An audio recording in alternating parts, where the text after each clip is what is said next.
we are not telling who's to come right or wrong, but ఇంతదాగా Mumbai 6 campuses ఉంది pan India.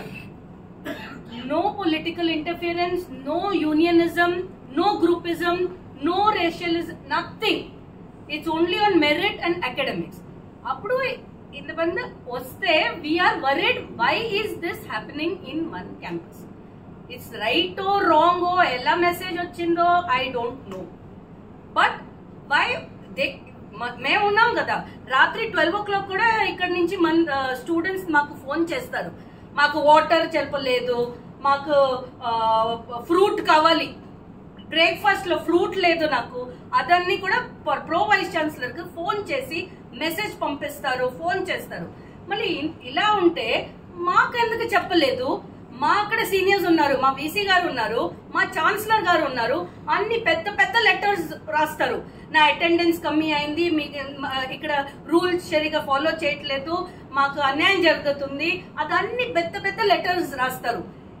ఇలా ఇంత serious గా ఇలా ఉంటే ఇక్కడ మనకి ఎందుకు ఫోన్ కూడా లేదు, మెసేజ్ కూడా లేదు, ఏదో స్టూడెంటే ఎమ్మెల్యే రావడం తప్పంటున్నారా? మరి ఇక్కడ తెలిసినప్పుడు ఏ కన్సర్న్ గా వస్తే ఓకే, కంప్లైంట్ గా వస్తే మాకు కూడా సరిగా తెలీదు. మేడం ఇక్కడ జరిగింది ఏంటంటే మేడం ఇక్కడ స్టూడెంట్స్ కు జరిగింది కదా, వాళ్ళకి ఎట్లా ఉంది, ఏ విధంగా ఉంది అనడానికి వచ్చి complaint because you all took the treatment and all the beds and everything was put down and that's the reason why you all didn't take them to the hospital.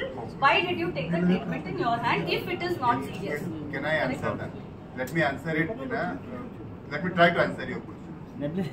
Sir, మీరు రండి కొద్దిగా తెలుగు ఎక్స్ప్లెయిన్ చేయాలి. Sir ఒక message వచ్చింది కి ఒక 80 people కి ఏదో ప్రాబ్లం ఉంది, మా డాక్టర్ ఇక్కడ ఉంటారు, అపాయింట్ చేసిన డాక్టర్ ఇక్కడే క్యాంపస్ లోనే ఉంటారు, వాళ్ళ దగ్గర వెళ్ళారు, ప్లీజ్ 80 మంది ఉన్నారు, ఏదో ప్రాబ్లమ్ స్టమక్ అప్సెట్ ఏదో అయింది అని ఫోన్ చేసి చెప్పారు, మెసేజ్ పంపించారు.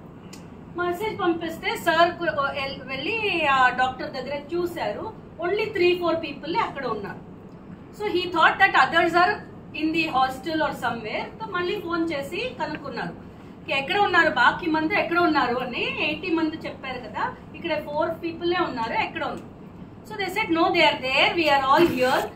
అండ్ డాక్టర్ చెప్పారు ఒక 10 people came in some time. So they said 10 people ఉంటే సార్ దగ్గర కూడా నర్స్ ఉంటారు స్కూల్లో, సో హెల్ప్ కు పంపిస్తే it will be better. First చూడాలి కదా ఏమైంది అని, బికాస్ ఇంతదాకా never such thing has been reported also. And campus లో మోర్ దెన్ 1000 స్టూడెంట్స్ ఉన్నారు.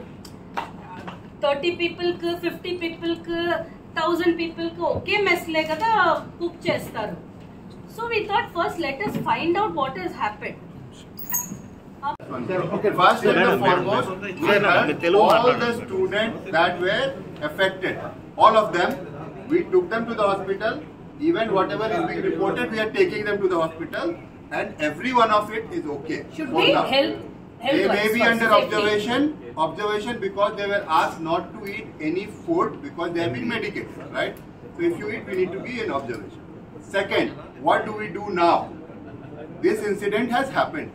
We have to find out the root cause of it because last 2 days when the incident occurred till now, we have not found a time to do an investigation because our primary focus has been to assist the student to recover from whatever situation they are in. Okay. Now the second focus, because we realized that these students are also stressed because of many other things, we have addressed that issue also. Right. Now the third stage is where we will now set up an investigation committee to find out what actually happened. Now there are lot of gaps that needs to be closed. The gaps, what is the source of this, right? It could be food, it could be water, it could be anything, right? It has to be investigated. Can we say it has been done? No. So we will investigate. The committee will be empowered to investigate the entire thing and come up with a report. That's the last thing that we would do. And once the report comes out, we will again let you know. Sir, outing time.